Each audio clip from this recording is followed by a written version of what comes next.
Il s'en est vendu près de 100 000 l'an dernier. Les drones font de plus en plus partie du quotidien.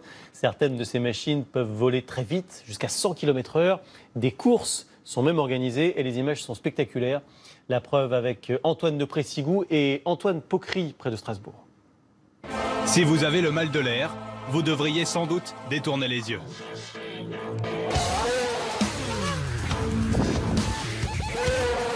« 600 grammes de plastique et de carbone, un peu d'électronique. Les drones de course les plus puissants dépassent les 100 km/h. Pour piloter ces engins, des amateurs bien entraînés, une manette et une paire de lunettes. Cette discipline s'appelle vol en immersion parce que le pilotage de l'appareil se fait grâce à ces lunettes.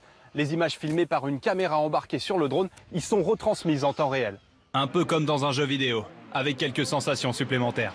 Tomber dans le vide, de tourner, on comprend pas trop ce qui se passe, on a du mal à tenir sur ses pieds, on perd l'équilibre en fait surtout. C'est conseillé de s'asseoir sur une chaise. Ouais. Hyper maniables, les drones de course réagissent à la moindre pression sur la manette.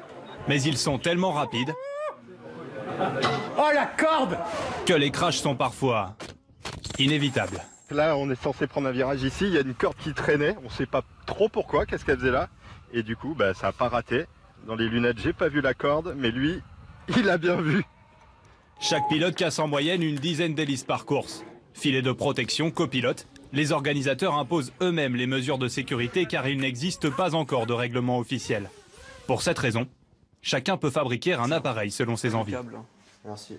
Les outils et les matériaux utilisés dans la conception de drones de course sont ultra modernes. Il faut amortir les chocs. Donc le carbone est là pour ça, et les bras aussi. Donc quand on va taper, donc les bras vont se replier. Donc ce qui va éviter aux bras de casser. Et ce qui est bien aussi, c'est qu'on a un pare-choc qui lui va amortir. Avec les lunettes pour le pilotage, un drone de course coûte entre 500 et 1000 euros. Des Savoyards ont popularisé la discipline. Aujourd'hui, les courses de drones en immersion ont leurs adeptes partout dans le monde. Leurs vidéos, toujours plus impressionnantes, sont visionnées des millions de fois sur Internet.